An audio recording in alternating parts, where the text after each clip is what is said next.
And we're live. Welcome back, everyone. Although I don't think there's actually anyone here yet. Maybe Ulan and Sfu will join us. Maybe. Did you get a chance to watch back the tape from my stream with Ulan? I know I sent it to you. Yes, I have not been able to watch it yet. Perhaps you might give me a summary. Maybe. Where on earth do I even start with that? I mean, visually speaking, it's still just me playing Minecraft. Uh-huh.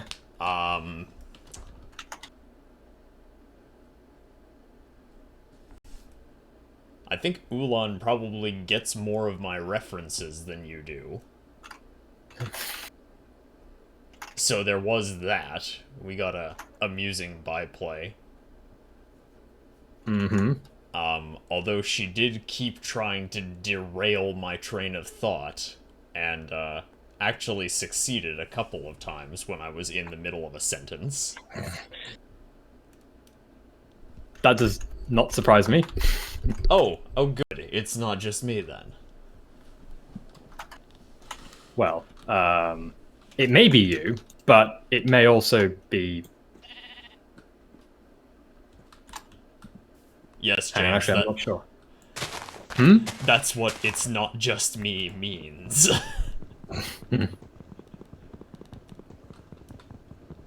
Anyway, what's the goal for today? Okay, well, the goal for the day is to remember to set the timer ahead of time, because I had a bit of trouble with that when Ulan was on the stream. Was that I would keep forgetting to start the 30-minute timer that tells me when it's time to give up on a world as a failed attempt.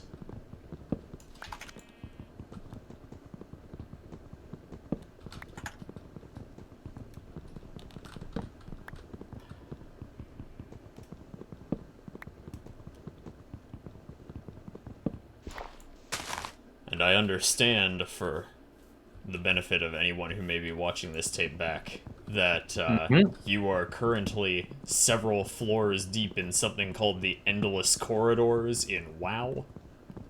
Yeah. Okay, well, I have no idea what on earth that is, but it sounds like one of those, no real completion situation dungeons that sometimes game developers throw in as a way for people to grind out high-level encounters.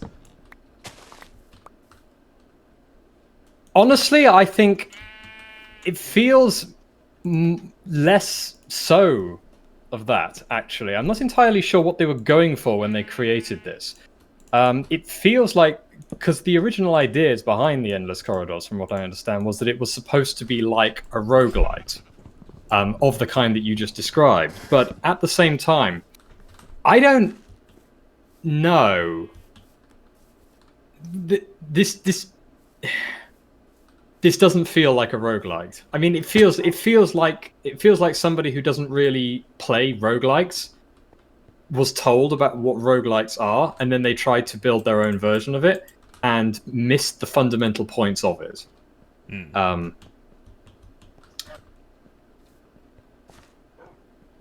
As it were, it feels like a bunch of vaguely randomized dungeons where you pick up random abilities as you go and try to develop I would say try to develop a build as you go, but the problem with that is that there aren't enough skills and there aren't enough builds, and the stuff you get is predictable. You always get the same random abilities. You can predict what you're going to get, and so because you can predict that you're going to get some stuff inevitably, you wind up with a build.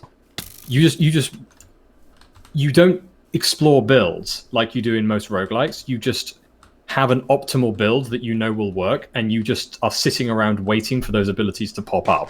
I see. And once you've gone through it enough times, as I have, you don't particularly feel that you can be surprised by anything anymore because they aren't randomized rooms. They are just the same rooms put together in a random order. Oh dear. Yeah. That sounds like RPG hell. Yeah, well, not only that, but it's also the case that when this mode first came out, everyone was massively under-geared because it was the start of an expansion. And Yep. so getting through this thing was really difficult. I mean, you had to plan really carefully every single pull, and if you messed up even a tiny bit, then you would fail and you would die. As the tier has progressed, however, people have gotten more gear, and I am now at the point where I don't feel like I'm in danger of dying ever at all. I just blast through this thing, and it's quite easy, except for what I'm doing right now, which is not easy, but it's also not an endless mode because what I'm currently doing, which is the endless corridors, is 18 floors of this thing. Normally there are only 6 floors, but this is 18 floors, and each floor has got 8. There are 8 levels to the whole thing, so you do 8 levels. Each level has 18 floors. Okay. And at the end of each floors, you get a standardized reward. So it's like you get a pet, or you get a cosmetic, or you get a mount, or something like this. I see. And once you've done that, that's it. You know, that's the end of that content. There is no endless mode. It's just, if you can complete that, congratulations, you've now done this piece of content. And it's just like, yeah. Anyway, so yeah, that's what I'm doing. And I'm currently on floor 14. Unfortunately there is no way of getting out of this thing. Once you're in, and even if you log out, you lose your progress and you have to go back to the start, which is incredibly unfair, especially for people who have bad internet connections. Yeah, I can see that. Yes.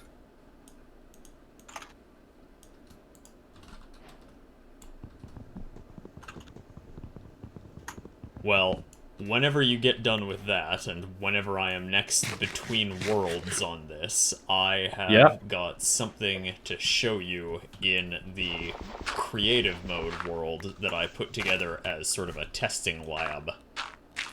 Okay. I'll be interested to see that. Yeah, I mean, it's fairly basic as redstone contraptions go, but, you know, it serves the exact purpose that I was trying to get it to serve, and it doesn't do much beyond that. So as a Mark 1 of its particular purpose, it's,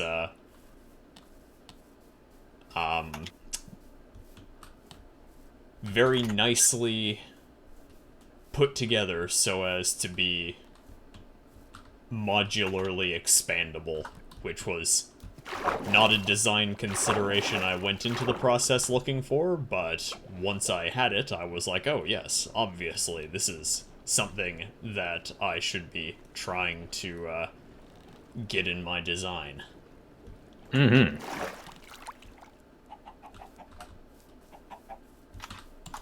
Die, chicken. Cluck.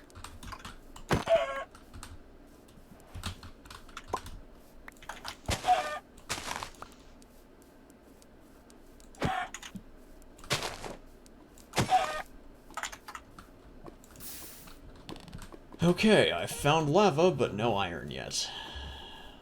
But there's a village over there, so maybe I can beat up an iron golem and take its flesh.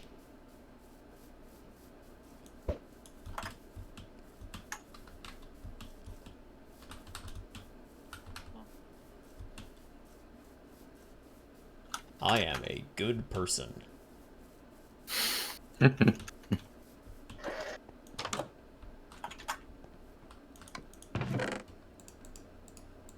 Okay, we've got diamonds, and we've got bread. All of this is good stuff. And we've got a pair of iron pants.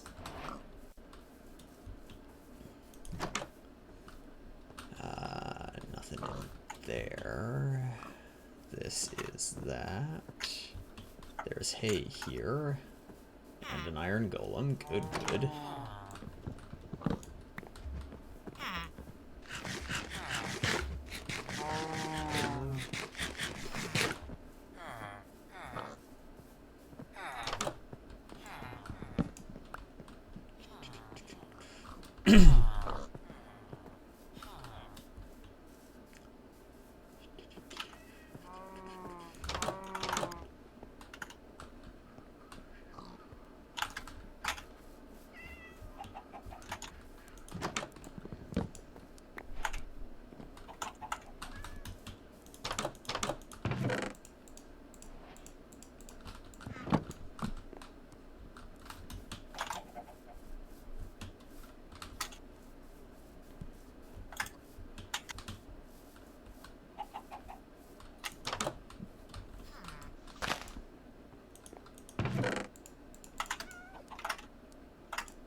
There's no way that my current situation is not just bizarre from the perspective of the villagers in this game. Imagine, if you will, you're minding your own business, and then all of a sudden, some weirdo from an ethnic group you've never even heard of, let alone seen before, storms into town, steals every bed in town, shoving them into his backpack as he goes, kills the killer robot that you set to guard your village, doesn't harm anybody, but does take everything that's not nailed down.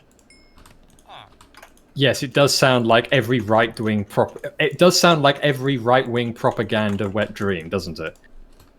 I mean, that wasn't the angle I was taking on that. Well, not the angle I was trying to take on that, but congratulations on pointing it out. The point I'm trying to get at here is, it's gotta be the weirdest rash of burglaries that this village could have conceived. Mm-hmm.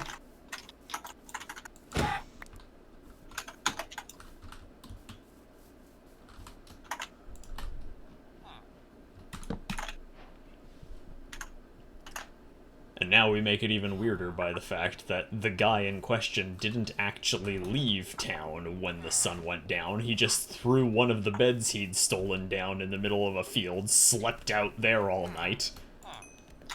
And then went back to being a nuisance.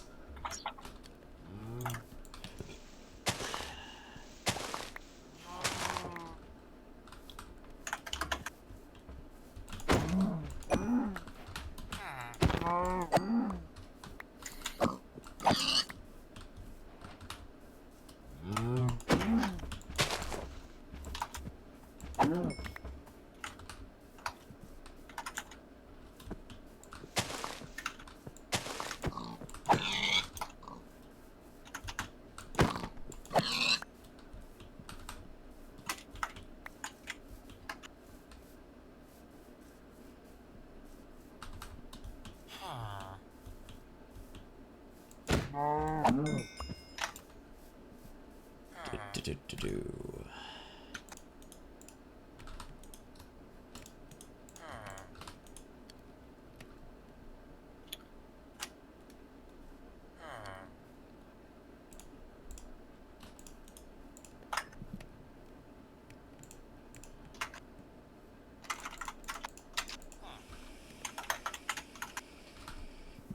Alright, where'd that iron golem go?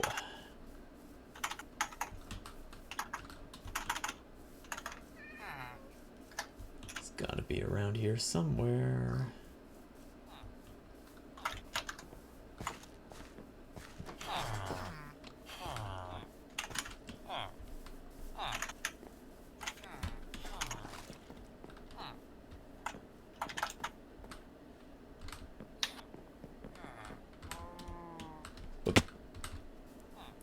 Boom. Okay, that's floor 14 done. There he is. Okay, this'll do.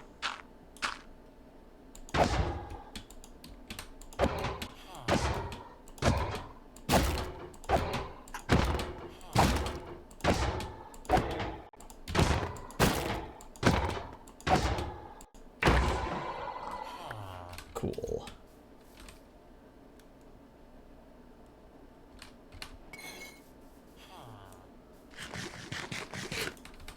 I have slightly misjudged that. I need to find one more piece of iron ore now. That was a subprime golem. It only had 3 pieces of iron on him.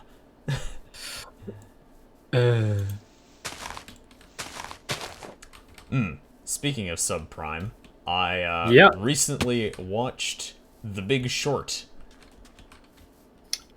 Oh yes, I have not watched The Big Short. Ah, well, let me tell you about The Big Short. Basically, the film was, it was covering the housing bubble related to the subprime mortgage crisis back in 2008.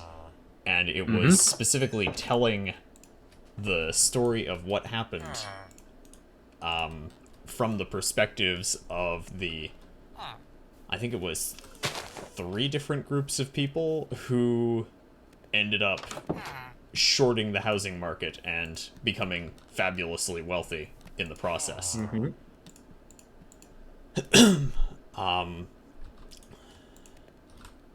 They were Michael Burry, a physician who became a hedge fund manager.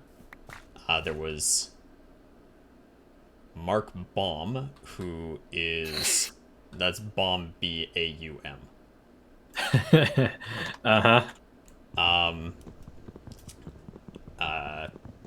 Hedge fund manager with a larger organization. I think it was Steve Carell who was playing him for the movie, and they definitely portrayed him as a sort of a moral crusader figure. I don't know how true to life that aspect of it is, and basically, despite the fact that this was a historical event, they managed to do a good enough job with the storytelling in the movie that I momentarily forgot that I had been alive when all of this was happening and was at least somewhat familiar with what the twist ending, so to speak, was. Namely that only one guy was ever arrested for any of this, and then all of the protagonists, the people that the story had been following, they all became extremely wealthy, but they definitely lost the moral victory, so to speak, because at least for Mark Baum, the issue at stake wasn't just that he wanted to make a lot of money as a hedge fund manager. It was also that the banks that were doing these subprime mortgages were preying on people who didn't know better and were taking out more credit than they could reasonably afford or really ever expect to pay back. And then they went and bundled those mortgages into investment vehicles that were being advertised as being much better than they actually were, because the underlying assumptions had gradually shifted from when those were first being created. Yes, I recall looking into this actually during the time. I recall that what I recall was that they basically took a whole bunch of different mortgages. Yep. That had different each mortgage had different risks associated with them. Like this person is this creditworthy, and this other person is this creditworthy. Yep. That creditworthy. And then they bundled them all together, and they said, okay, well, collectively there is a range of creditworthiness to this particular collection. So what we'll do is we'll cut the bundle up into lots and lots of different pieces, and then we will sell off different portions of the risk associated with the product as though they weren't all connected together. So we'll say this particular product is incredibly safe because it's got this level of safety related to it, ignoring the fact that it's part of a bundle that has got a whole bunch of really, really poor risks associated with it as well. That is correct. Yeah.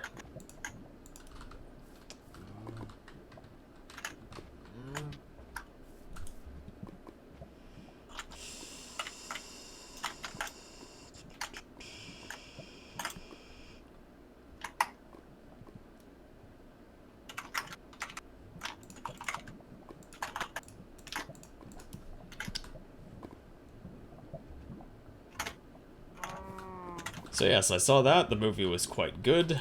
I learned a bit in the process, and considering that the theme of this week for me has been a learning experience with regards to finance, I'd say it was a fun little bit of edutainment from my perspective.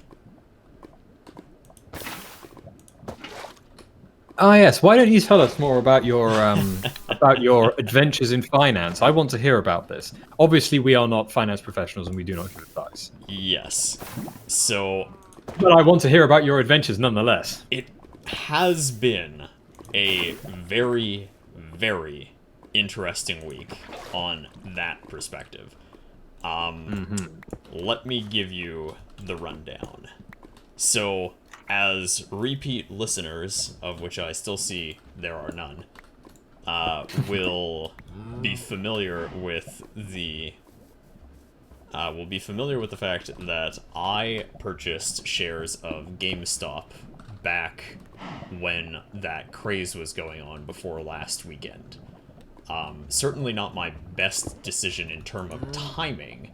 However, I was definitely not even remotely alone when it came to this this decision. There are plenty of people posting regularly on the subreddit Wall Street Bets who were right there with me buying during that upswing. And stonks. It would have continued to be stonks, but the fact that there is now a class action lawsuit against the broker called Robinhood should tell you that something real funky went down in that connection. I did read some stuff about that. Why didn't you tell us? Why don't you tell us more? So essentially, what happened is that Robinhood, the brokerage, halted trading on GameStop stock sometime during Friday, I think. And when it opened back up, so they stopped people from purchasing additional shares of Robinhood stopped their users from purchasing additional shares of GameStop on Friday. They did not stop people from selling, but they made... Oh, hello. Oh, jeez, we're being raided. Who are we being raided by? It looks like... It looks like my follower, Alvin the Texan, has, hosted me 7 viewers. Holy smokes. Oh, wow. Where do these chaps come from? You know, I didn't realize that Alvin was another content creator. He was just a guy that I sang lullabies to during my Monday stream. Well, there you go, then. Yeah. Well, thanks for sending the folks over, Alvin. We were just discussing the craziness in GameStop's stock price. Yeah. So where do these chaps come from, then? Well, I don't really know. Well, you should endeavor to find out, then. After all, they've been nice enough to come and visit us. Fair enough. So, please keep it PG for now, Tavy. Okay, duly noted. We weren't actually doing any singing at the moment, Alvin. Thanks for sending the guys over. We were just discussing the stuff that had been going on in relation to the stock price of GameStop. And the fact that you had bought stocks. Yes, I had bought some stonks, and more specifically, I bought when the market was on its way up, and then, as I mentioned, Robinhood halted the trading, had halted the purchasing of additional shares of GameStop stock by their retail users. They didn't stop you from selling it, but they did stop you from buying it. And this definitely had an adverse effect on the momentum of the stock price, so that when the markets opened back up on Monday, we had a sharp drop in the price, and it's been dropping for most of the week. We got a bit of a turnaround starting here on Friday, but not much more than just that.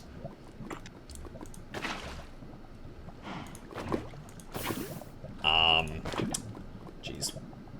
What happened after that? There's more to this story. I'm trying to think of... Well, right. I heard so, that... Oh, sorry, you carry on. You go for it.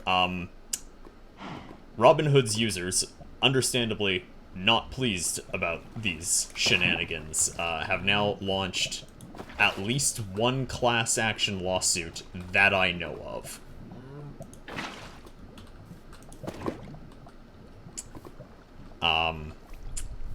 Jeez.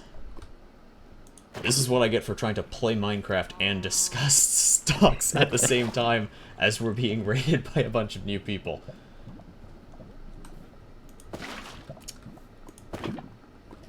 Well, I heard that what happened was that the chaps at Robinhood just weren't capitalized enough to deal with the change in volatility of this particular stock and the deposit requirements from the clearinghouses, yes. From the clearinghouses, yeah. And so they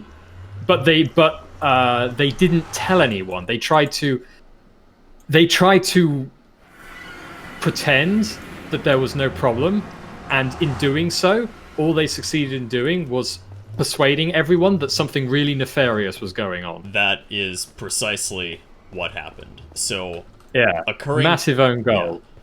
Yeah, occurring concurrently to this on Monday occurring concurrently to the PR storm about that on Monday was a bunch of people trying to figure out what it was that caused the, like, if the stock stopped trading, you would expect the price to remain relatively static, but despite the fact that there was a huge drop-off in the volume being traded, there was, nonetheless, a massive, precipitous drop in the share price. So, theory circulated on Reddit that this was something called a short ladder attack. Now, it has since developed that short ladder attacks are something that no one had heard of before Monday, and they are now being dismissed as a conspiracy theory. No, I mean, what? No one. Like, no one had heard of a short ladder attack before Monday. Basically, any expert on finance who was contacted to comment on whether or not what was happening with GameStop stock was a short ladder attack said, what the hell is a short ladder attack? Yeah, I the way it was being discussed, because I was on Wall Street Bets, because I found it very amusing to watch this, and the way everyone was talking about it, I assumed that short ladder attacks were a well-known finance phenomena. Yeah. Because everyone was talking about it as though they were. Right. Not so. But you're now telling me that it's not the truth. Oh, that's interesting. Yeah. Huh. Okay, I seem to have backed myself into a corner here. Please hold. Literally. Well, here's the thing. If people don't know what a short ladder attack is, or finance experts, or no one's heard of them before, but they nevertheless still constitute a theoretical thing that could happen, or if they constitute a theoretical thing that could happen, and just to be clear, I don't know what this theoretical thing is, then they would still probably count as market manipulation if you could show that they were happening. So However, what is a short? What is this thing? Because I still don't know. okay, so the original posts on Reddit that were talking about this said that a short ladder attack is when a group of, in this case, institutional investors all get together and make an agreement to sell their shares below market value in a series of trades where one person sells below market value to a second person. That second person then turns around and sells those shares at a similarly small loss. And by going back and forth between one another, they can keep their losses relatively small, provided they keep trading mostly with one another. And because no one else is trading during this time, they constitute the majority of the volume, which means that their trades will be the ones to determine what the average stock price is at this moment. And Yeah, through that so definitely doing, sounds like market manipulation. yes. But here's the thing. No one had ever heard of anyone doing this sort of thing before. The term short ladder attack, I could not find any internet search results dating from before Monday. And, what's the other thing? Right, somebody over on r/investing did a piece of due diligence where they explained why, in theory, this would not work. Okay, Yeah. this is interesting. I'm going to level with you. I don't understand the details of why it wouldn't work to the same degree that I didn't understand the finer points of the technicalities behind why people were saying it should have worked in the first place. Mm-hmm. So, a whole lot of nothing occurred. However, we did get one interesting result later this week, and that is the fact that, that You need is... to do an advert. Yes. The one interesting development which occurred later this week was the fact that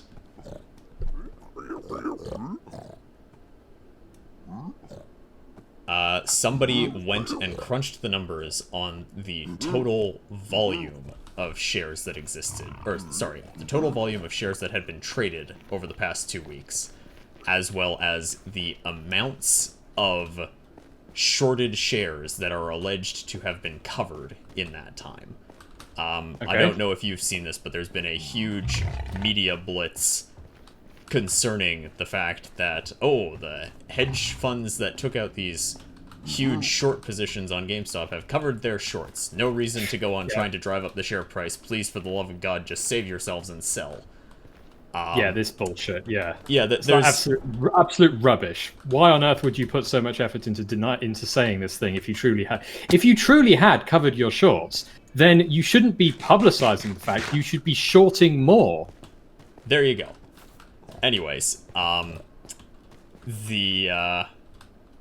the people of Wall Street Bets have now come... Well, somebody on Wall Street Bets has come out with an explanation that, in fact, it is mathematically impossible for all of the positions which are alleged to have been closed to have actually been closed out, because there has not been enough volume of shares traded in the past 2 weeks, even if the hedge funds closing their positions were the only people to have sold during this time.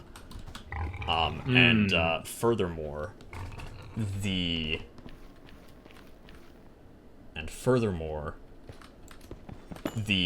prices that occurred during this time would have meant that they probably would have incurred a greater loss even than the publicly complained about figures of their loss if they had tried to. So the TLDR on all of this is that the whole situation is pretty sus, and it looks like we've lost the entire group of viewers who came here from Alvin's stream. Are you suggesting that incredibly detailed discussions about finance are not necessarily the target market for the standard Twitch viewer? No, I'm saying that Alvin's Twitch stream probably thought that I was going to be singing folk songs. Oh, right. Yeah. Oh, I'll need to learn to pivot quicker in future, mate. I guess. For anyone who might still be here... Oh, hold on. Have you not created a song for advertising? You're going to die from that pig if you're not careful. Yeah, no kidding. Crap. Oh. Well, I guess now's a good time to sing your advertisements. Yeah, I guess if I actually had any singing advertisement. Oh, wait! Ulan and I worked on that on Thursday. Oh, really? Okay. Yeah, I'm going to have to think a little bit to remember it, though. So in the meantime, I'm going to hop over into the creative workshop that I made. Well, I'm on floor 17, so I've only got one more floor and then the final boss floor to go, and then I'm with you. Gotcha. So... And this floor looks like it's going to be a relatively short one. I don't know if any of Alvin's viewers know this, but I am a massive fan of Technoblade, and I'm currently aping his technique of going into the second-person perspective and swiveling my camera around to provide you with dynamic and interesting camera movements while I talk about what on earth it is I'm doing. And those of you who are familiar with Minecraft will see that I have... we'll see that I've got a bunch of redstone materials in my inventory and a bell. I've been doing some things with bells specifically related to what's in front of me. Not you, in front of me. Which is that thing. That wall covered in bells. You can see a smaller test version over there with a redstone pulsar behind it. And the reason there is a wall with a redstone pulsar behind it is because when I throw in this lever, the bell starts ringing like a mad thing, and you all get notified to subscribe to Tavy the Terrible! Ring the notification bell over on YouTube! Everything's archived on YouTube! Do it! Do it now! Okay, that was a thing. I will stop that, however, because that's not even the half of it. I will be building something like this one with a pretty simple redstone pulsar and a piston that connects the repeater to the redstone behind the bell. I'll be building something like that on my survival multiplayer stream this afternoon. But right at the moment, we've got the big one. It currently sports a grand total of 11 asynchronous bells. That bell was having a seizure. Yes, Alvin, that bell was having a seizure. But these bells are so much worse.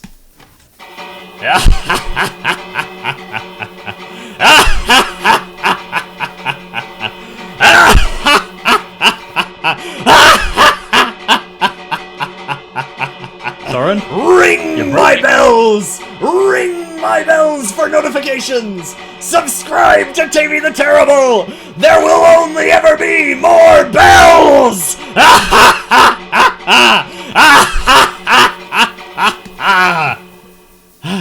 Yeah. Soren, just FYI, you may need to check your sound levels on your mic, simply because I think you laughed so loud at one point there that you actually cut off your mic. It's distinctly possible. Not all of it. We certainly got the main gist of the message, though. Yes. So yeah, bells, lots of them. Yeah, I mean, this system I've put together allows me to ring 11 bells at once, and they are all out of sync with one another. And the way I'm doing that is actually just a modular expansion of the original design. We've got the same redstone pulsar that uses 4 torches and 5 pieces of redstone on the ground to rapidly cause each other to flicker.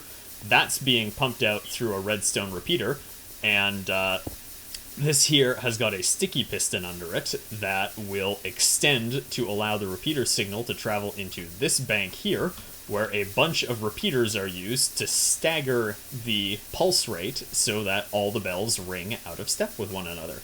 And the wonderful thing about this design is I can just go on expanding it in every direction I have space. So many bells. Many, many bells. T-Mech and I joke that I am the operations manager of the glorious Hyperborea Mining Company, and he is the HR director because he's the guy who set up the villager breeding program. So the operations department is going to put in a request to HR to hire somebody who makes bells. There's a specific type of villager that spawns bells. Anyways, Okay, that's enough of this malarkey. I'm going back to playing hardcore survival. Gonna need to start a new world for it, though.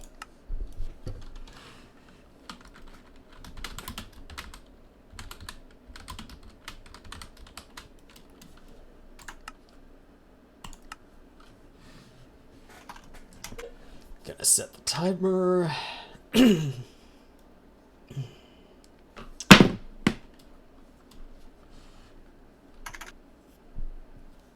Oh, now I remember it. Won't you follow your Twitcher for regular content? For regular content, oh. Please subscribe over on YouTube for regular content. We don't actually have a verse for that yet. I was going to say, honestly, that's probably worth the sub all by itself. I mean, probably, but... Oh, wow. Yeah, it looks like a handful of people from over on Alvin's stream came in and have well, there you go. Followed me. So thanks a lot, Alvin. It's always nice to have repeat viewers. Viewers, that's the word I was looking for. Repeat viewers. And also thanks to everyone who subbed. Yes. Thank you to Ando My Gamer. Ando My Gamer. Thank you, Ando My Gamer. And Sweaty Kyo. Who? I'm pretty sure that's Sweaty Kyo. Well, thank you for following Sweaty Kyo. Better than a dry Kyo. Fair enough. A sweaty Kyo is definitely better than a dry Kyo. We've also got Wyra's the Real. Wyra's Therial? Not really too sure how to pronounce that. Wyra's Therial, if you're still with us, then please tell us how on earth we're supposed to pronounce that.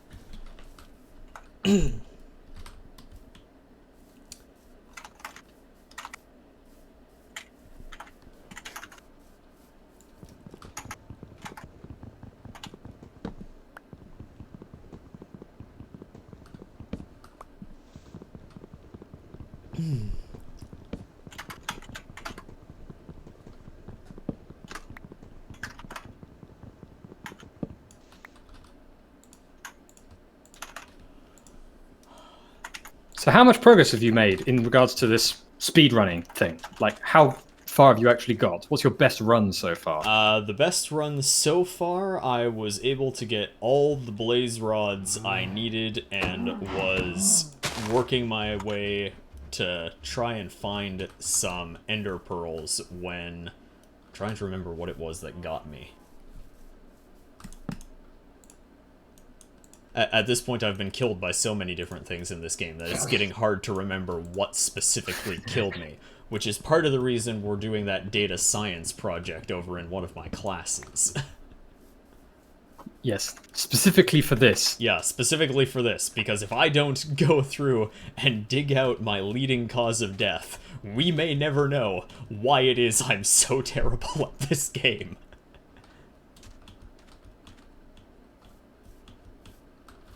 You know, apart from the overall general lack of efficiency and the fact that I occasionally take breaks to ring huge numbers of bells and sing parodies of Toss a Coin to Your Witcher.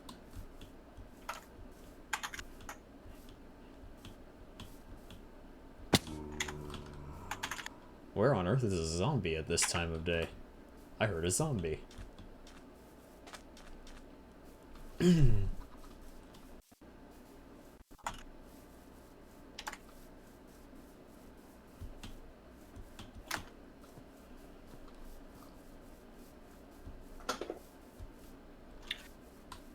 Okay.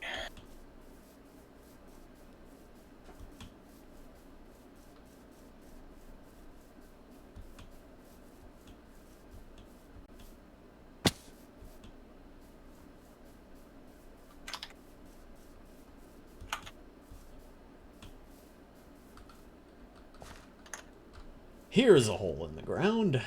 Let's hope this one's not a dud, too. Nope. We got everything we need right here. You know, well, everything we need right at this exact instant. It'll probably take us a little while longer to find iron.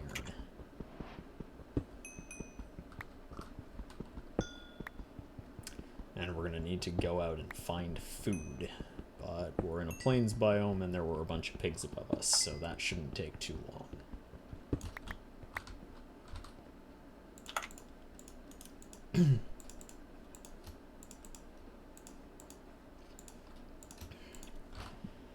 Gonna need to practice breath control on those maniacal laughs.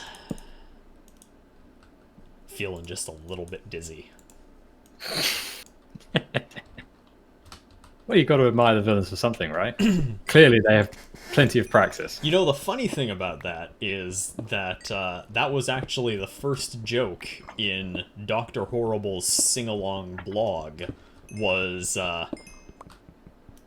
you smash cut open to Neil Patrick Harris laughing into the camera, and it turns out that he's demonstrating the results of his practice from working with a vocal coach. This guy is going to kill me. Yep. That was no good. Glad I think Alvin and his folks are out at the moment, so they did not see my ignominious failure on the world that I named in their honor. Wah, wah. Alas, it was not meant to be.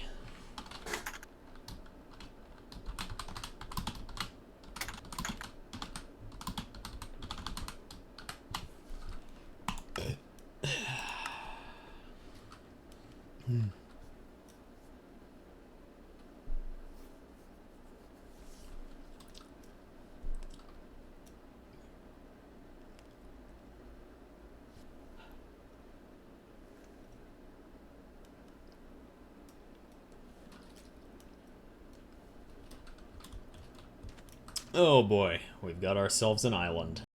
Again. Water, water everywhere, but not a freaking tree.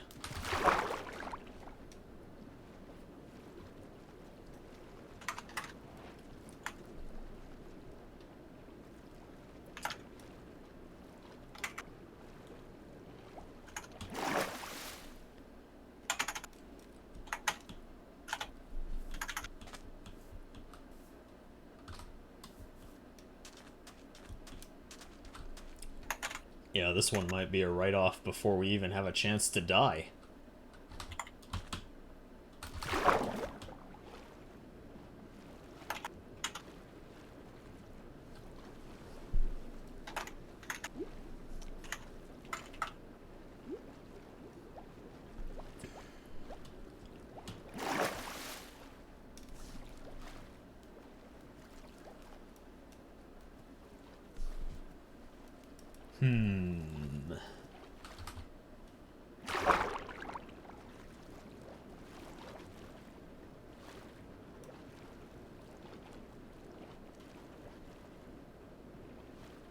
Deep Ocean Explorer's Log. There's nothing down here but more freaking blue, and I swam too deep too quickly. But I do in fact see what I was looking for down there. A wee little spot of magma. Here we go, floor 18. Time to see whether or not this was all a massive waste of time.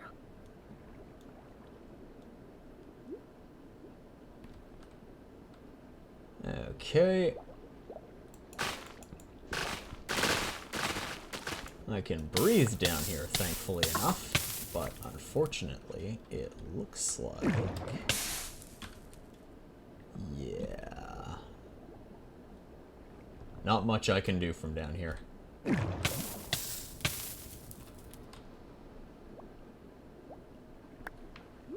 It's time to play an exciting game called Can Soren Make It to the Surface Before He Freaking Drowns? Mm-hmm. Oh, Alvin's still with me here. The goal today... Hey, Alvin. The goal today, Alvin, is the same goal as the last time you were here. I am once again attempting... I am once again attempting to complete Minecraft. And, Sorry, I got a "Gee, Soren, what are we gonna do tonight?" vibe from that comment just there.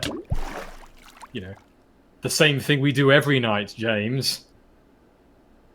Try to beat Minecraft, or try to take over the world, or whatever it is. something. Alvin says, "Of course I'm here, I rated you." Oh, Yeah, there's the problem with that, Alvin. I don't understand how that works. Like, I understand you took all your viewers and brought them over here, but I don't actually understand whether that means you're going to stick around for any length of time, or what the social conventions for this are, or anything else of that kind. I opened this Twitch account specifically to start streaming this. I was not a pre-existing fixture of the Twitch culture.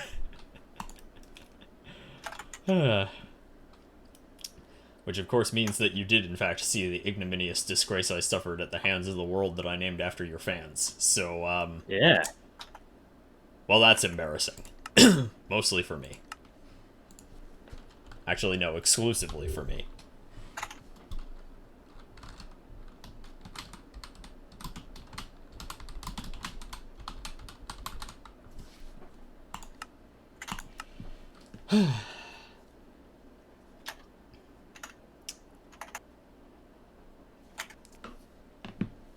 For those of Alvin's fans who are still watching, the other voice on the stream here with me is Lead Von E, author of one of the most popular Harry Potter fanfictions in existence, called Dodging Prison and Stealing Witches. It's into its third full-length book now? Yep. Going for about 700,000 words. Very nice. And Lead Vonnie, James, and I met on account of my doing the audiobook for the first 12 chapters of that. I sent him an unsolicited recording of myself reading the first chapter, and he liked it so much that he endorsed me as the official audiobook reader, until I realized how much editing work is involved in that. Over here in live streams, I'm able to do all the talking about whatever it is that happens to be on my mind with none of the editing requirements. At some point... Oh. Most people don't stick around after they stream. Most of the time I do. Okay. An interesting departure from norms, then. Thank you for sticking around. Done. I completed it. I beat it. Oh! Ladies and gentlemen, Lead Von E has done the thing over in World of Warcraft that was keeping him from seeing any of this malarkey. And now he's going to come in... I am actually watching it.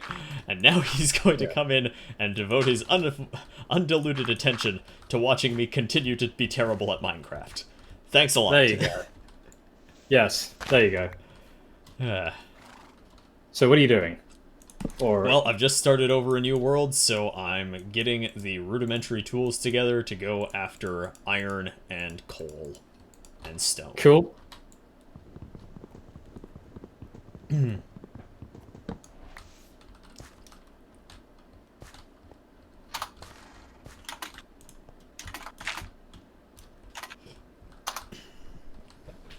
Okay, well, there's... Oh, yeah, okay, cool. We got everything we need right here. Nice. Get to it then. Yes. Chop chop.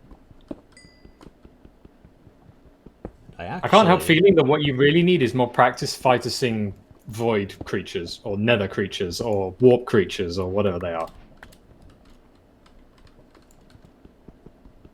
Hold on, let me parse that for a moment. because you just used 3 different words that mean 3 different things in 3 different fandoms to refer to a single place here. James, we talked about this. It's called the Yeah. Nether here. I need more practice fighting Nether creatures. I think Nether was one of the ones that I said. Yeah, I think. but you diluted your victory by going after the Void and the Warp at the same time. Yeah. Oh, there's a creeper down there.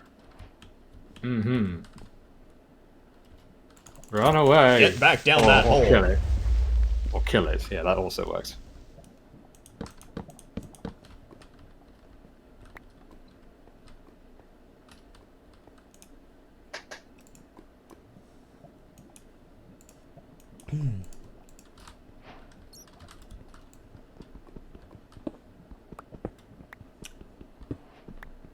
So Alvin, in case you were wondering and wanted to look up some people doing better versions of those songs that I sang for you back on Monday, the titles are Skyboat, which is an old Scottish song, and the other one was The Pilot's Eyes, which you might be able to find on YouTube. I believe the original singer's name was Bill Sutton.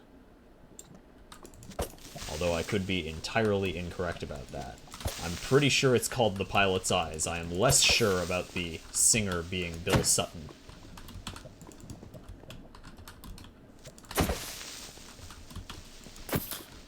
I want to go further into this hole, Creeper. Stop trying to blow up on the other side of the barricade that I put up to keep you from blowing me up.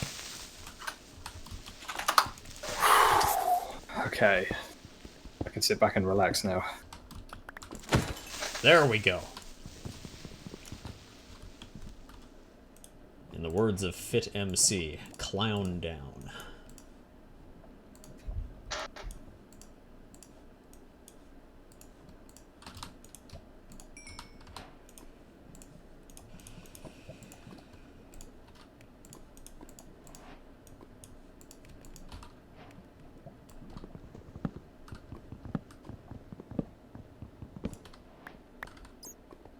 I forgot my own first rule. I should have used some of that extra iron to make a shield, not a sword.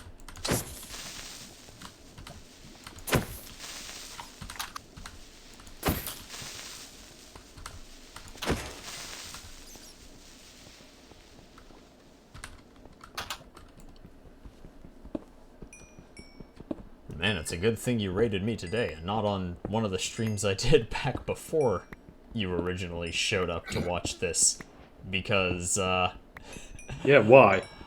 last week, I sang, The Ballad of Stan Long, which is very definitely not the PG rating that you were asking me for when you rated this stream. How long could you keep your voice up? You should just sing all stream. Well, that's part of the problem. I end up having to take a few minutes between songs to think of what am I in the mood to sing next. And if we're getting right down to it, my repertoire isn't actually that big. But you've got a good voice. You should expand it.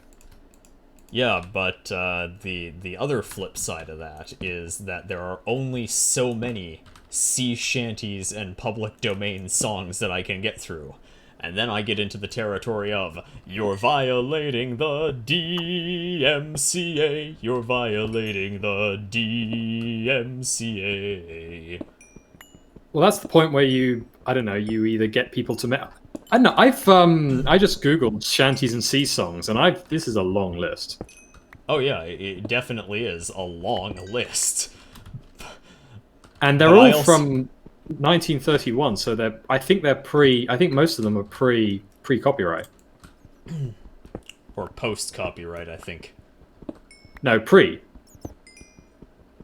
As in their copyrights have expired by now, if they had them to begin with. Yes. Correct.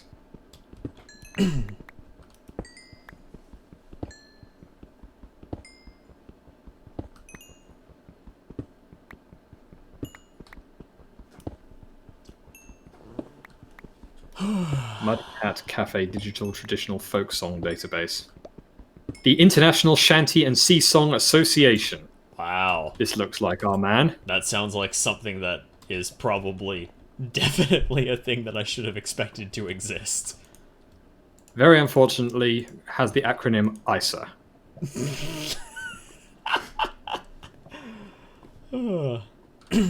Also appears to be Danish and has a website under construction, although they did manage to nab shanty.org, which I'm incredibly jealous of. Well done. Good market. Yeah.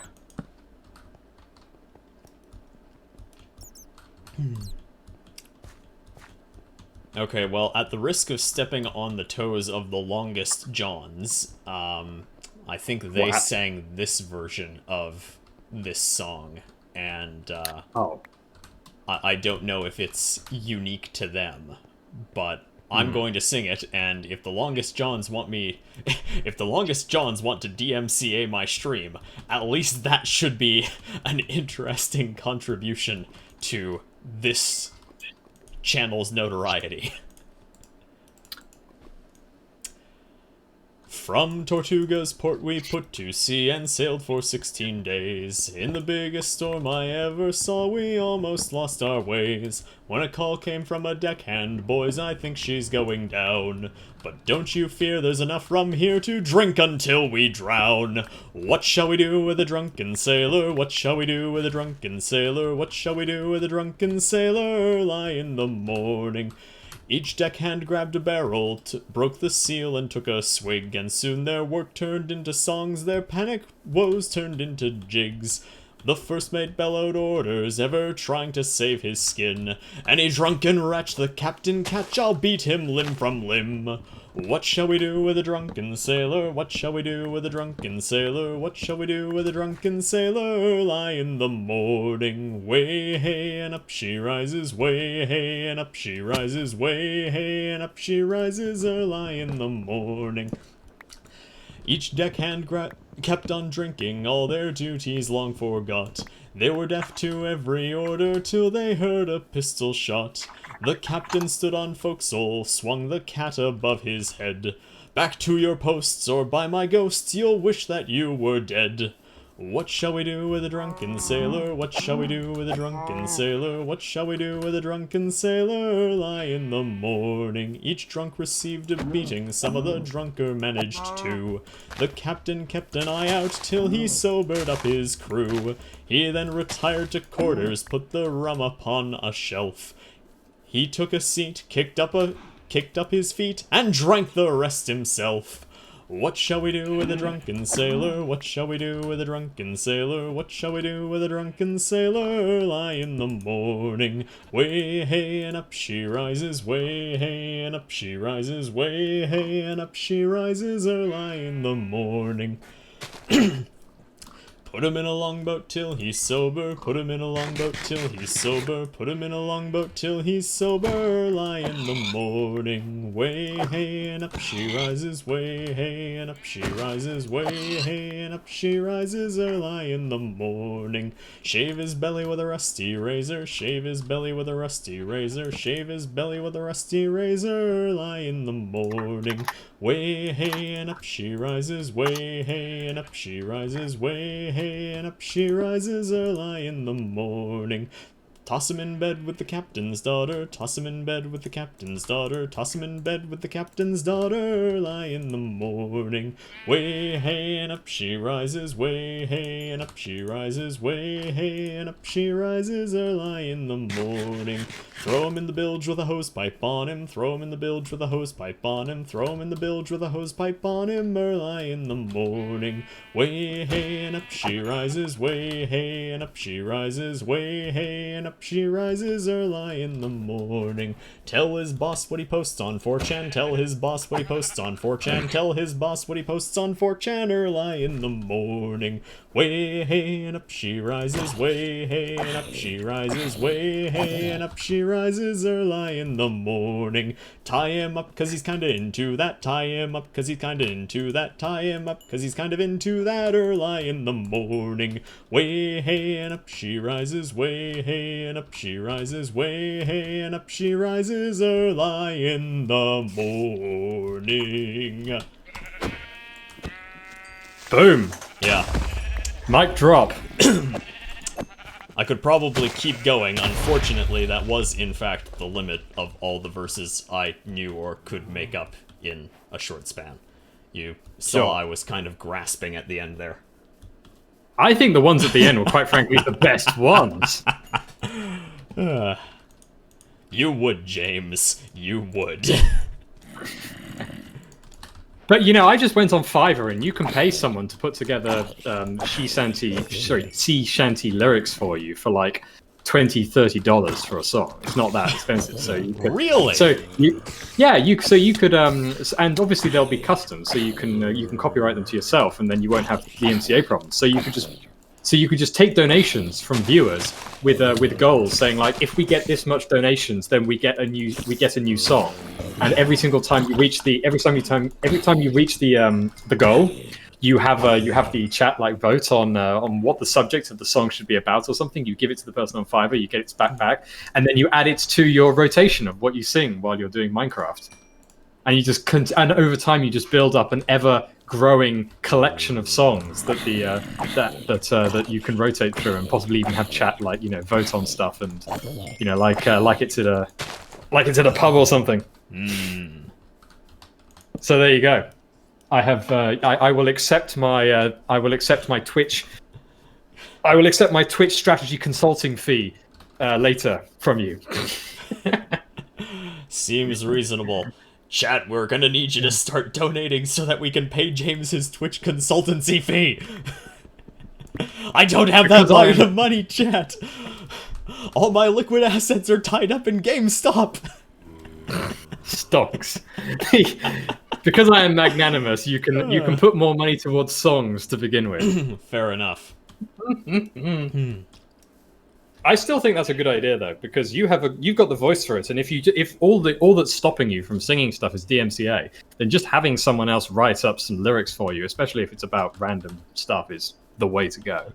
Fair enough. I mean, that's what I did with music. I mean, I'm looking into having custom music made for my streams because of similar problems. Although I'm looking into it, and it's not nearly as expensive as you'd think, because, you know, Fair the enough. internet. Although it looks like friend Jordan from the D&D game has shown up. Unless I seriously miss my mark.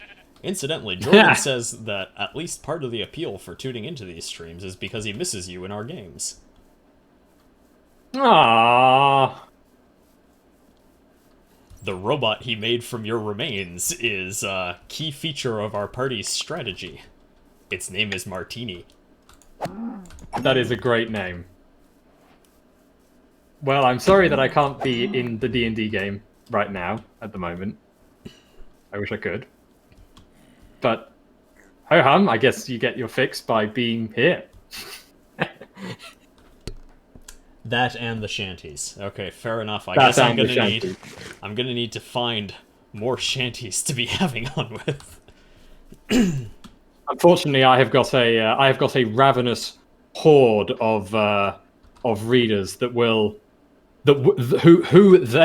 I have got a ravenous horde of readers who themselves will tie me up and chain me up and various other unspeakable things if I do not produce content on a regular basis.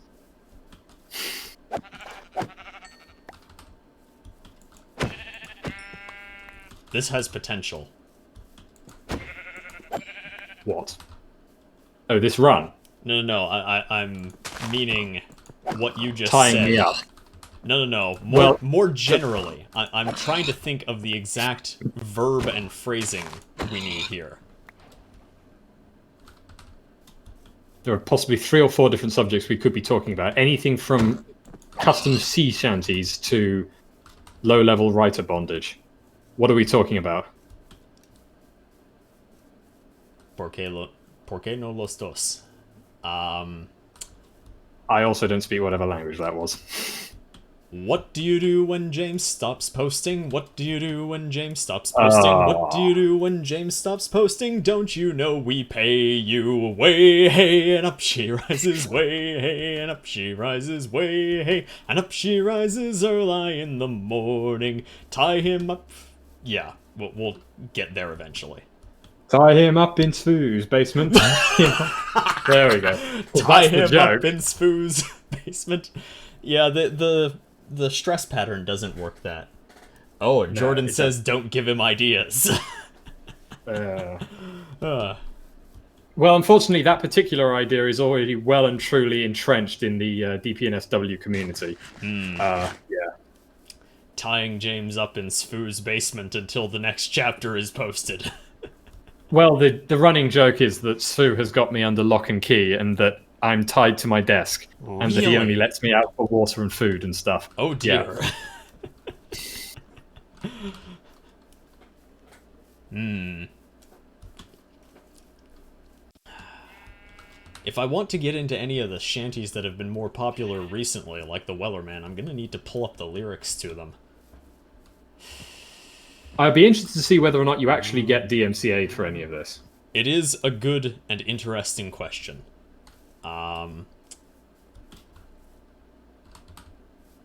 At the moment, however... Okay, you know what? This world has only got about 11 minutes, bit less, left on it. So, if I can't find another hole full of iron, then when we take our next break from this, between worlds, I will pull up a couple of sites with sea shanty lyrics to throw down in the bottom corner.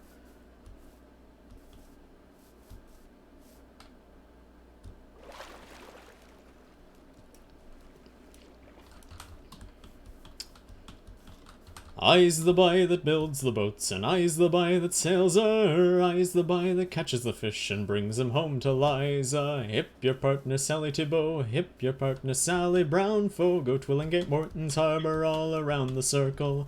I took Liza to the dance as fast as she could travel, but every step that we'd take was up to her knees in gravel. Hip your partner Sally Thibault, hip your partner Sally Brown, Fogo, Twillingate, Morton's Harbour, all around the circle. I don't want your maggoty fish, they're no good for winter. I could buy as good as that way down in Bonavista. Hip your partner Sally Thibault, hip your partner Sally Brown, Fogo, Twillingate, Morton's Harbour, all around the circle. I don't have the right accent for that song. You can make it your own. Well, I'm also on the wrong side of Canada for that song. Okay, if that's an issue. I don't know. Maybe somebody with a bottle of Screech over in Fogo is getting really mad over cultural appropriation right now. Well, they can... well... Cultural appropriation is one of those things that I tend not to take all that seriously.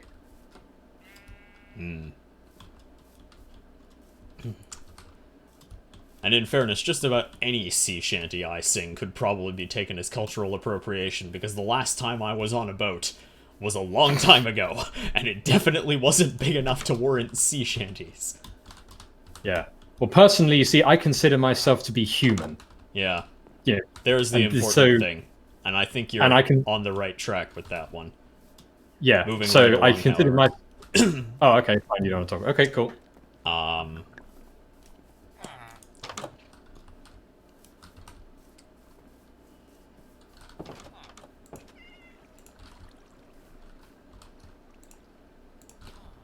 The sheets were frozen hard, and they cut the naked hand.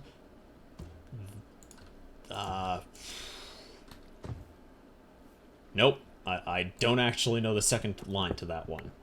I know more of the song, just not the second line. Dang it. I'll have to look that one up. Because it's a good one.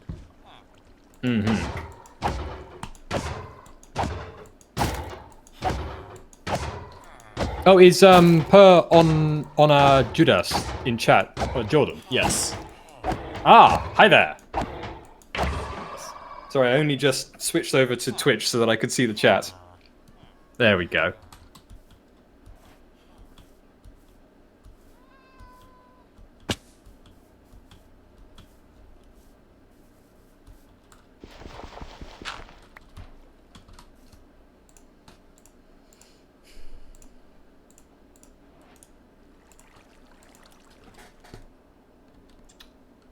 You're here to search for lyrics? Okay, what the? Auto mod. Hold a message for our... Allow this post and... What? Jordan, the auto mod held you for saying ho! We'll allow it. The lyrics you want are for a song called Christmas at Sea. It's not even spelt correctly. The auto mod is silly.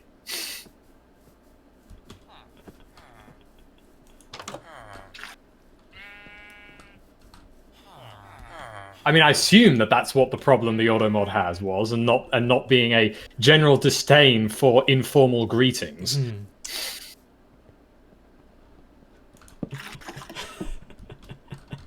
I'm going to have to make mention of that. Okay, Jordan, we need to get this as a thing that gets started.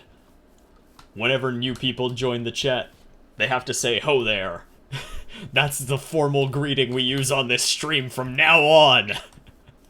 Because of the auto mod's disdain for casual greetings. Well, I mean, I was there. You know? Ho there, good people.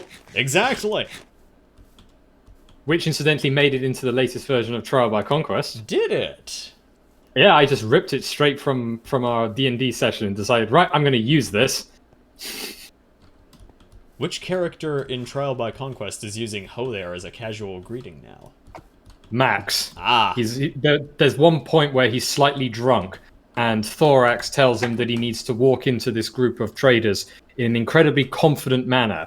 And so he does so, and he rides into the group of traders on the back of the giant spider through the forest canopy while slightly drunk and screams, "Ho there, good people!" Oh, and then immediately gets 24 spears leveled at him. Yeah, I can see how that would not be a career-prolonging maneuver. Yeah. It all goes well for him, though, because, you know, Master Builder. And traders. Yeah.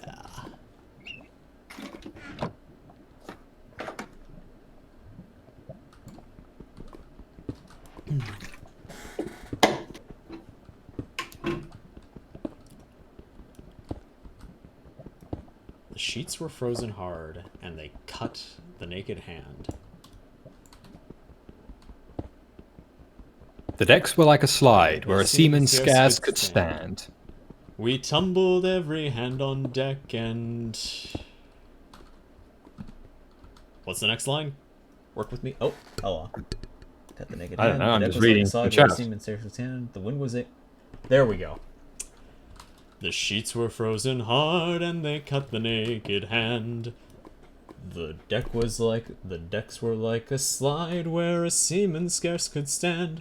We tumbled every hand on deck. No, sorry. The wind was a nor'wester, blowing squally off the sea, and the cliffs and spouting breakers were the only thing alee.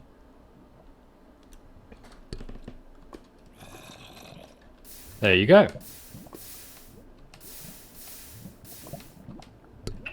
I'm gonna need to... Okay, you know what? Hold that. Belay that. I'm pulling up the lyrics myself.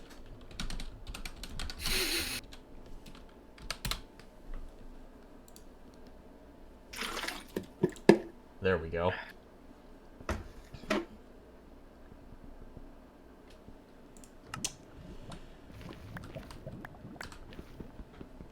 The sheets were frozen hard and they cut the naked hand. The decks were like a slide where a seaman scarce could stand. The wind was a nor'wester blowing squally off the sea, and the cliffs and spouting breakers were the only things of lee. They heard the surf a-roaring before the break of day, but 'twas only with the peep of light they saw how ill we lay. We tumbled every hand on deck. instanter with a shout, and we gave her the main topsail and stood by to go about. All day we tacked and tacked between the south head and the north. All day we hauled the frozen sheets and got no further forth. All day as cold as charity, in bitter pain and dread, for very life and nature we tacked from head to head. We gave a south the wider berth, for there the tide race roared, but with every tack we made we brought the north head closer aboard.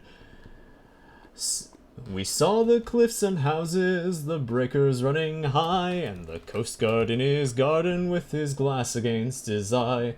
The frost was on the village roofs as white as ocean foam. The good red fires were burning bright in every longshore home. The windows sparkled clear and the chimneys volleyed out, and I vowed we sniffed the victuals as the vessel went about. The bells upon the church were rung with a mighty jovial cheer, for it's just as well I tell you how of all days in the year this day of our adversity was blessed Christmas morn, and the house above the coast guards was the house where I was born. Oh, I saw the pleasant room, the pleasant faces there, my mother's silver spectacles, my father's silver hair. And well I saw the firelight like a flight of homely elves go dancing round the china plates that stand above the shelves. And well I knew the talk they had, the talk that was of me. I'm the shadow on the household, I'm the son who went to sea. And oh, the wicked fool I seem in every kind of way, to be here and hauling frozen ropes on blessed Christmas Day. They lit the high sea light, and the dark began to fall. All hands to loose topgallant sails, I heard the captain call. By Lord, she'll never stand it, our first mate Jackson cried. It's one way or the other, Mr. Jackson, he replied. She staggered to her bearings, but the sails were new and good, and the ship smelt up to windward just as though she understood. As winter's day was ending in the entry of the night, we cleared the weary headland and passed below the light, and they heaved a mighty breath, every soul on board but me, as we saw her nose again pointing handsome out to sea. But all that I could think of in the darkness and the cold was just that I was leaving home, and my folks were growing old.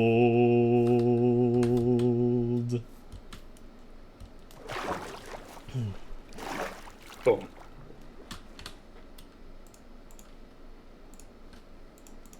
Yeah, a little bit rough on the first go through here, not least of all because I'm trying to play Minecraft at the same time, but what do you think of that? Given that it's your first...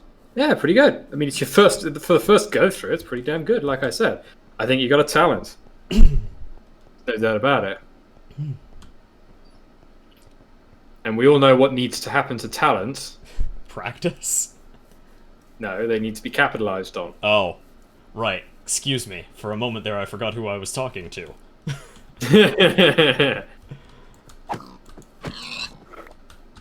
Why am I still killing pigs? I need to be finding lava. Hmm.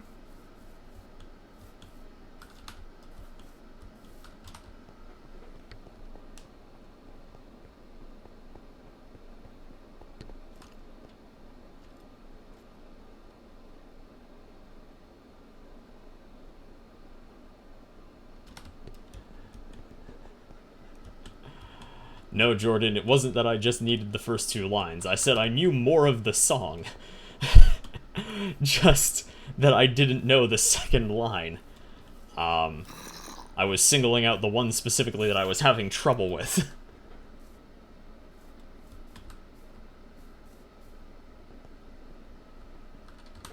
Alvin, I've streamed every day for 82 days now. That's damn impressive. That's some serious commitment there, yeah. It is. Nice.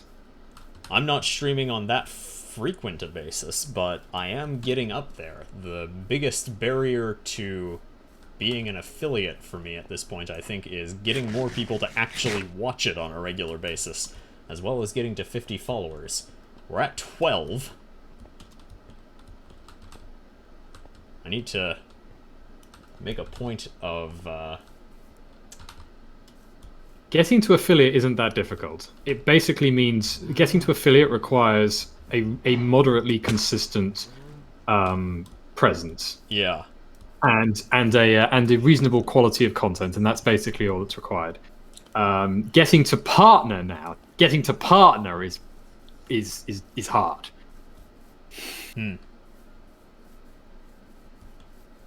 Getting to affiliates is like, you need to have a few followers and you need to have streamed and gotten a certain number of people consistently. But it's like, I can't remember exactly. It's been so long since I got it. I think it's like 5 consistent followers. I see. And you need like 50 followers. Sorry, you need like 5 consistent viewers, I think, and 50 followers.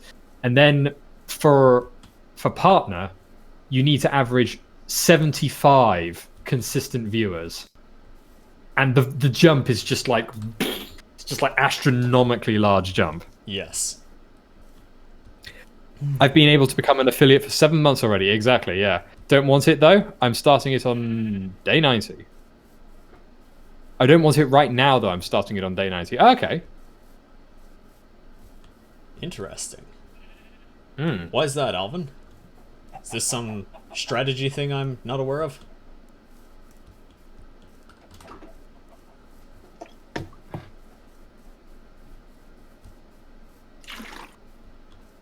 Yes, it's a strat.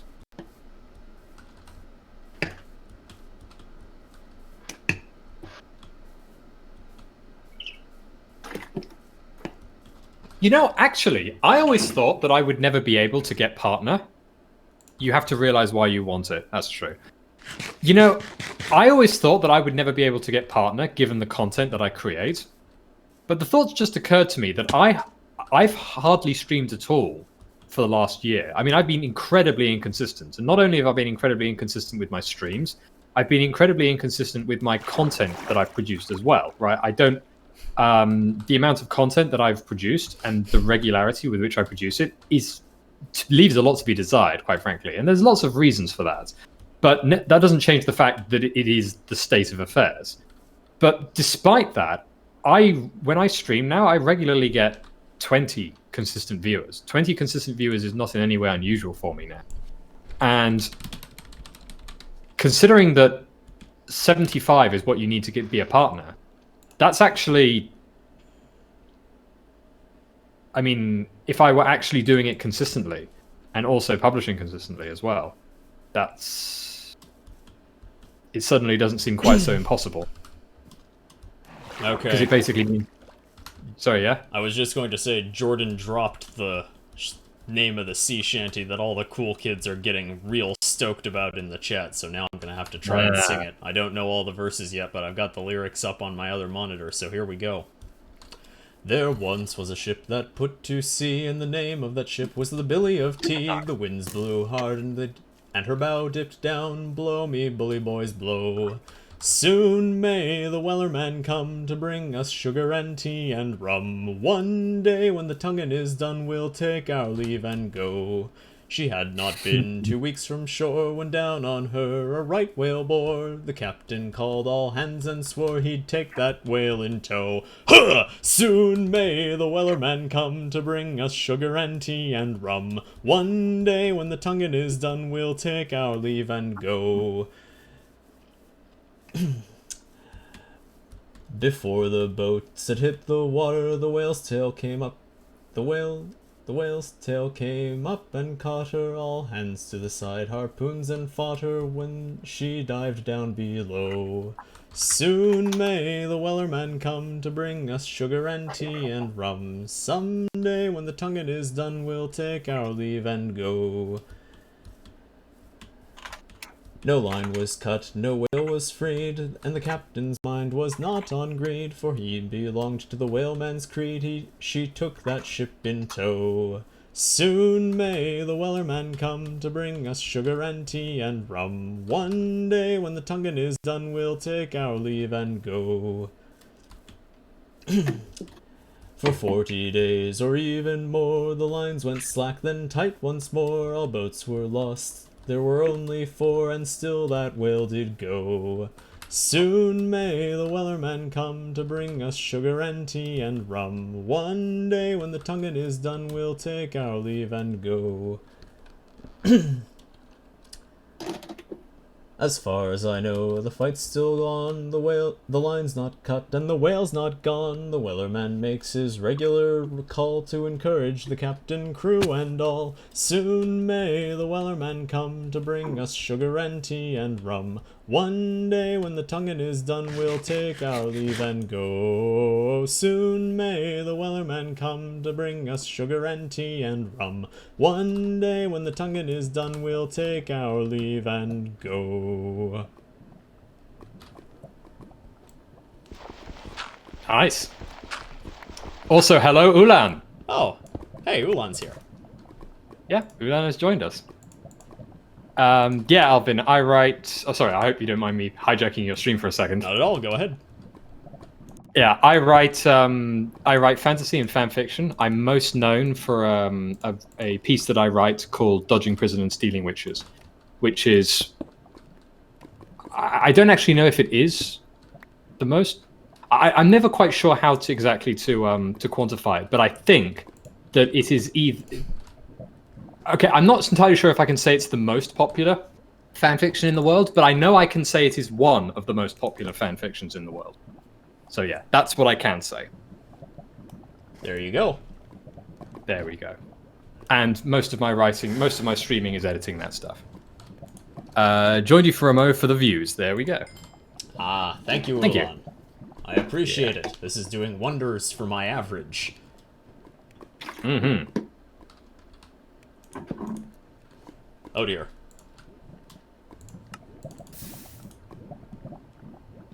Oh dear. I said oh dear because the bed nearly caught fire. With me in it. Right. I was gonna say for a moment there I had the weird brain fart where I thought you might have been talking about real life, but Minecraft, yeah. No, the only thing on fire here is the roof, but in deference to Alvin's request that we keep this PG, I'm not going to sing The Roof is on Fire by the Bloodhound Gang.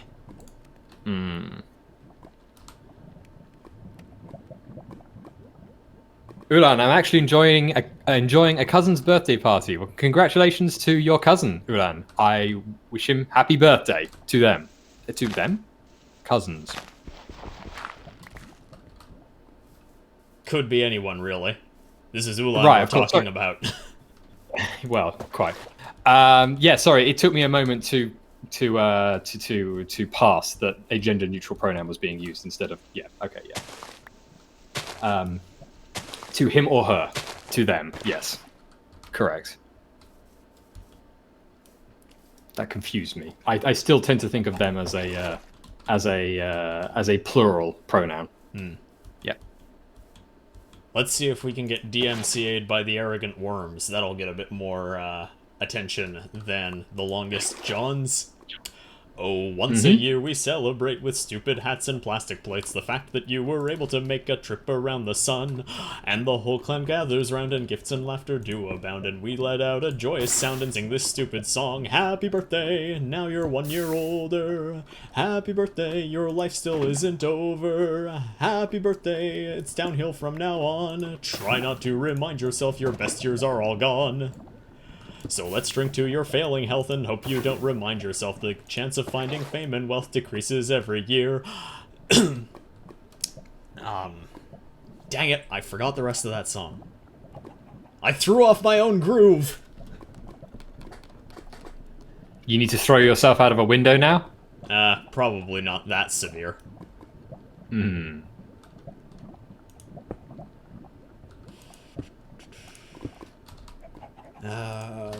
Dirt.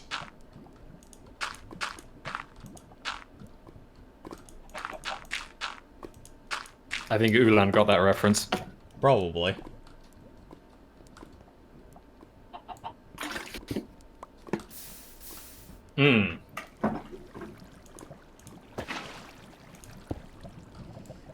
Also, I love that word. Which word? Defenestration. Yeah. It's one of those words, you just have to, yeah. Hold The on a beauty of sec. the English language, that we have a word for this. Yeah, but Ulan's gone and written it with that smelly French accent. Ah! Well, okay, the beauty of the English language is that we steal from literally everybody. Hmm.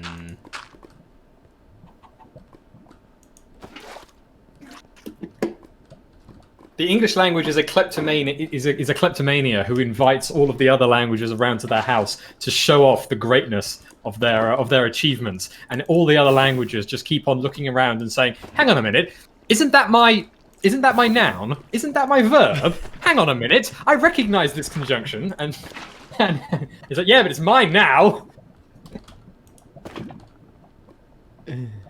No, Old Dun Cow. Do you know Old Dun Cow? Old Dun Cow. I don't think I know that one. Try again.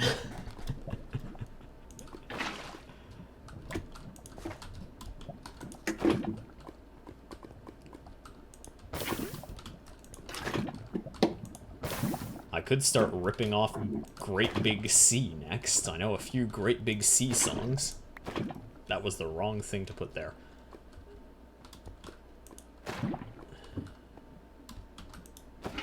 So English, the language, is much like the country. Yeah, to a certain extent. Sure.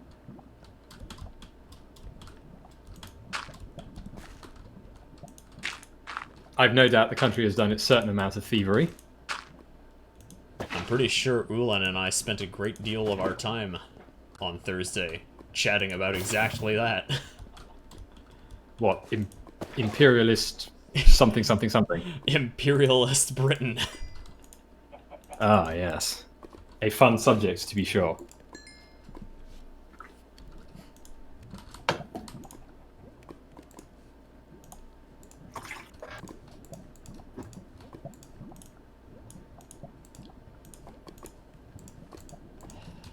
There we go. I've got a shield now. Slightly more survivable. Yay! I've made a real hash of my inventory on this run. This is what I get for trying to sing shanties that I don't know all the lyrics to in advance. I still think you need to put up a timer on the side. Almost certainly. Because I'm otherwise... pretty sure it would also focus your minds a bit more strongly. You are probably correct. And you also need to develop a method for creating interesting content where you can actually focus on the run. Yeah, that is definitely a good point. Because, yeah, hinging the quality of your stream on interesting conversation and shanties and various other things is all well and good, and it is, no doubt about it, incredibly fun. You ain't going to be doing much speedrunning, though, at a high level. Well, you do with recall that as your format, though. You do recall that the statement I made when we started this mess was that this isn't yet a speedrun, it's still just a completion hobble. Right. Yes, I do recall this. Yes, you did say I this. specifically disclaimed at the start of this series that I had not yet even come close to beating Minecraft on my own, and until I could do that consistently, speedrun, what the heck's a speedrun? Well, you've just got the portal in to the Nether. There, you see, I got it right there. To the Nether. So let's see where you drop out this time. It's an island. It's in the middle of nowhere. You are going to be surrounded by things immediately. Nope. Cliff face. Pretty open. And I've already got iron armor on, so all my remaining gold, why am I still holding a wooden pickaxe? All my remaining gold can be used for trading with the locals. Aren't you supposed to be wearing some gold? Yes. Wearing gold. That's what I said. Oh, you are wearing gold. Since I'm already wearing some gold, I don't need to worry about using the gold that I find around me to make gold armor. I can just go straight to trading with the locals in exchange for useful commodities. Cool. Come here, you! What is? Oh, it's this whole give a pig a gold bar thing. Yep. And he gives you. Crying obsidian the first time. Nothing terribly useful in that respect. Spectral arrows, that'd be nice if I had actually gotten enough string to make a bow. It is rather weird that the only way you can get a resource is by trading it with these pigs. Well, because no. Where do the pigs get it? Anywhere, any of the resources that I can get from trading with these guys are things that I could get elsewhere. However, it's just that they are... Oh, hey, look, enough string to make a bow. Nice.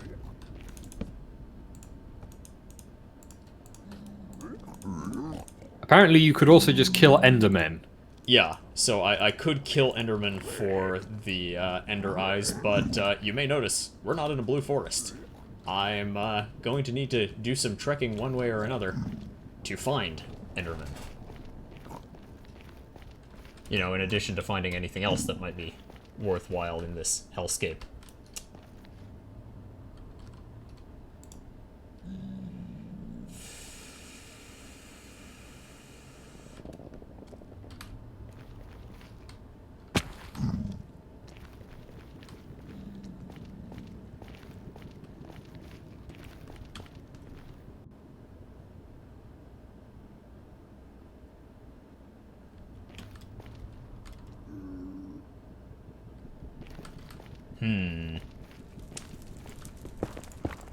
Yeah, Jordan, I'm not remembering this thing about the old dun cow catching fire.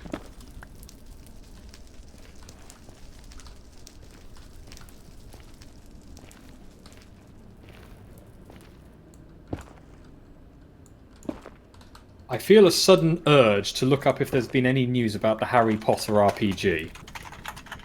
Well, do be sure to share some of that with us.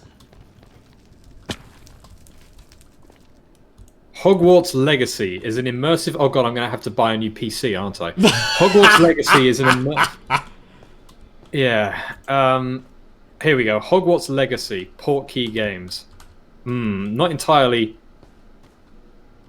It looks like Shadow of Mordor, quite frankly.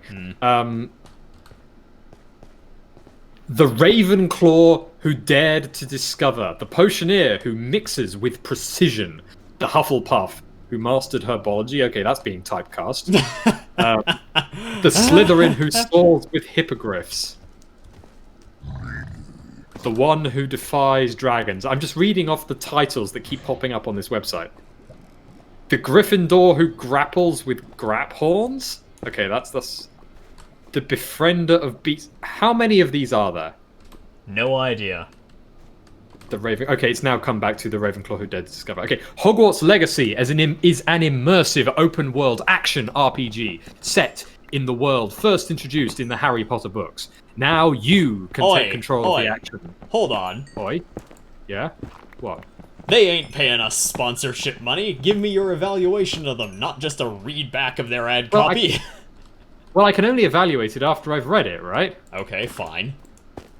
Okay, so I'm reading it. So here we go. Embark on a journey through familiar and new locations as you explore and discover fantastic beasts. Customize your character and craft potions. Master spell casting. Upgrade talents. Talent trees. And become the wizard you want to be. I mean, okay, sure. I stopped wanting to be a wizard ages ago, but thanks for offering. Tough. Experience Hogwarts in the 1800s. What? Your character is a student who holds the key to an ancient secret that threatens to tear the wizarding world apart. I mean, it seems like one of those comes along every generation. Yeah, pretty much. And yet it still manages to remain secret. Yeah. You have received a late acceptance to the Hogwarts School of Witchcraft and Wizardry, and soon discover that you are no ordinary student. Are they pulling the we don't want to have to deal with the problem of having 11-year-olds playing in our RPG for violence and sex reasons? So we're having them come to the school late card that literally every fan fiction author has played at some point in their writing career. Okay. Are they pulling that card? Sounds like it. Okay, you have discovered that you are no ordinary student. Yeah, you have discovered that you are no ordinary student. You possess an unusual ability. to perceive and master ancient magic, and ancient magic is in caps. Or not the whole thing, just capitalized, you know. We have to give the Ancient protagonist an edge. How magic. else will they actually be mechanically good at our systems? Oh no! Well, I was going to say, you could just play the RPG. You know, progressively get better at a set of skills, you know. But then I guess you wouldn't automatically be better than the NPCs, which, you know, is a problem, I guess. Only you can decide if you will protect this secret for the good of all, or yield to the temptation of more sinister magic. I bet you anything that you can't actually do anything so heinous as to do bad things in this game. I refuse to believe that they will allow us to do this. You don't think that the estate of... or you don't think that the copyright holders will permit a morality system in a game which... or in a universe which famously had cartoonishly simplified morality? No. No, I don't. Discover the feeling of living at Hogwarts as you make allies, battle dark wizards, and dark has been capitalized. Wizards hasn't been capitalized, but dark has been capitalized. So presumably they are part of the dark faction, as is written in DPNSW, because they're using exactly the same convention that I use. And ultimately decide the fate of the wizarding world. Although, strangely enough, I was going to say that they are capitalized. probably just using dark in this context. Oh, shit! I made him angry. Wah wah. Don't worry, though. I have a plan. I was going to say, how can I decide the fate of the wizarding world? Because we know that Harry Potter happens, and the wizarding world seemed reasonably static at that point. I mean, you know, it's a thing that we know. So how can I decide the future if the future is already decided? Well, the I'm future between when this happens and when Grindelwald becomes a thing still is up in the air, so you've got that much future to play with. Okay, yeah, that's a fair argument. That is a fair argument.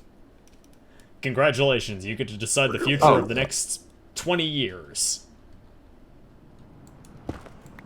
Then, you know, Albus Dumbledore and Gellert Grindelwald get born, and it's all downhill from there. Right, dark as invalid targets versus students who are the equivalent of children in Skyrim. Yeah. Although I'd be interested to know exactly how much older our characters are when they come to Hogwarts. What are they going to make us? Like 5th years, maybe? 7th years? I'm going to say 6th years. You're going to say 6th year, okay. Yeah, that's my bet. Yeah, fair enough. Just I think old that's enough appropriate. that most audiences won't get squicked out by the idea of minors dating one another. Yeah. Yeah. Also, I'm trying to it's very hard to tell from the picture because all the pictures are facing away from the Although I must say the picture of Hogwarts in the Hogwarts Legacy website is very epic. I must admit, and I do like this visual version of Hogwarts far more than the current standard version of Hogwarts as portrayed by the movies. It's far more picturesque. I found a fortress, but it looks like it only goes in one direction. Wah wah. Okay. It's very big. Yeah. And there's the place. Okay. Or 16-year-old, yeah, 16-year-old first-year students. That's the other way that fanfiction authors get away with it. They just bump everyone's age up by 5 years.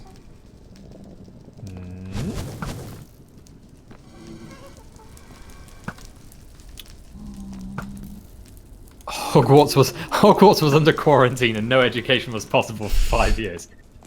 But they have flus, so they would just do remote education. So, you know, have everyone remote classes for Hogwarts with, you know, hundreds of students all around the country on their hands and knees with their faces shoved into fireplaces.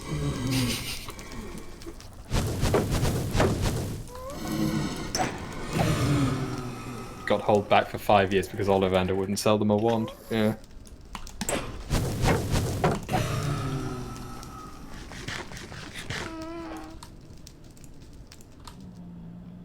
What else can they tell us about this thing? Nothing much, really. Apparently, I can join the Harry Potter fan club. Oh dear. I'm dubious about this. There's an official Harry Potter fan club. Yeah. James, I'm burning to death over here. Well, eat some pork then. That'll solve it. Everyone knows that's how you solve third-degree burns.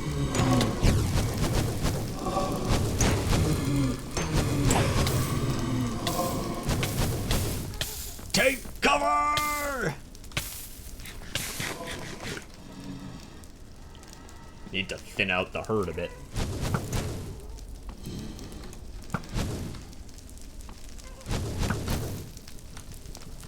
Ran out of arrows.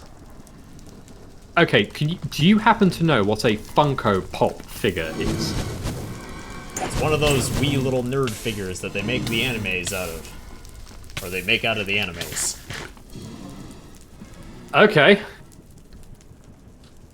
Okay, I guess. Apparently, Harry Potter fans can have Patronuses of these made for reasons. And apparently the ones you can out there are available are Dumbledore, McGonagall, and Snape. For reasons, I guess. Snape's I can kind of imagine, I guess.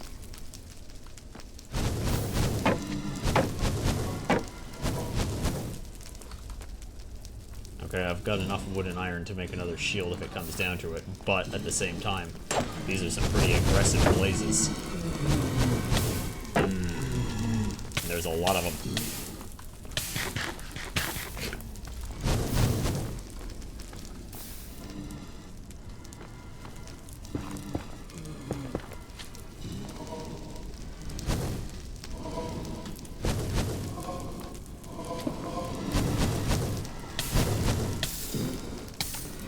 Okay, that did not work. Ah yes. The square-headed ones.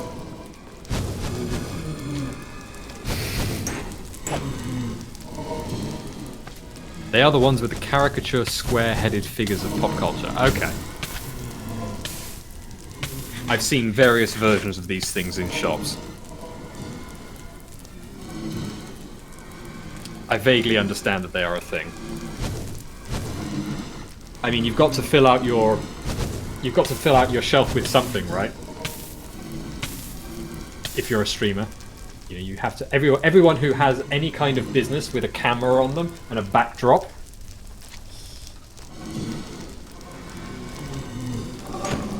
At what point did a video backdrop become a... I don't know if it is a standard part of, like, a house yet, but I get the feeling that it is fast becoming a standard part of a house in such the same way that, you know, a living room and a kitchen and a dressing room, or maybe not a dressing room, but you know what I mean. I was going to say, like those nooks in old-fashioned Japanese living rooms where they would display the one... Oh, for frick's sake.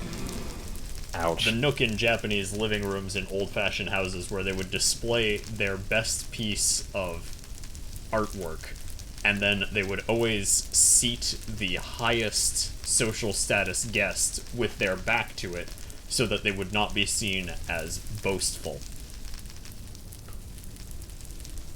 Okay, that's a thing. I had no idea about that particular piece of Japanese trivia, but yeah, okay. Yeah. Oh, yeah. Hold on. What the heck? Can't have... Why on earth is that being held? What did I call it? I called it a video backdrop. Yeah, a video backdrop room or a video backdrop area. It's like, this is the area where I entertain my video guests, or I entertain my video stream, or I do important video meetings with my important business clients. And here is my rotating shell. There we go. Here's my rotating oh god, you're about to do your advert again. Okay, cool. I was going to say, James, that yes, we're close to the end of the stream, but before I leave, I wanted to show Ulan and Jordan the wonderful work I've been doing here over in my super flat creative world. For you see, in my other stream, the one that goes on this afternoon, I am doing a survival multiplayer. And being a massive fan of Technoblade, I decided that what do we need to do but have a machine for ringing bells. So here is the prototype. It's a machine that rings a bell. Ding ding. Yes. This is the bell that you ring to get notifications over on YouTube. And if you're not already subscribed to me over on YouTube, then why are you still here? Go, do that now. It's a pretty simple device. It's a redstone pulsar that uses 5 redstone and 4 torches to make a repeater trigger, and when it's turned on that switch, it will send this piston up, and that piston will allow the block in place to send a redstone signal through the wall, through the wall to the bell. And the wonderful thing about this design is that it scales very, very easily. Does it scale?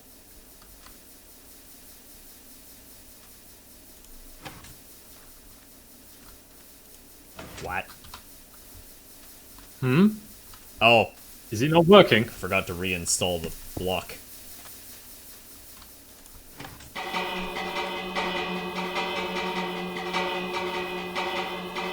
I'm currently All of watching them the Wizarding asynchronous. All of them ringing.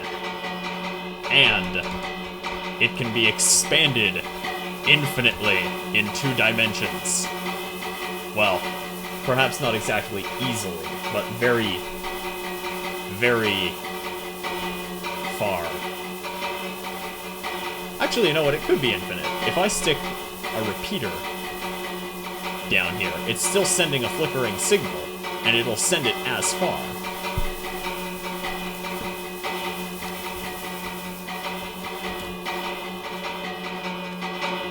Ring my beautiful bell wall. This afternoon I will begin building you over in the survival multiplayer server, so be sure to tune back in this afternoon after I've had a lunch break.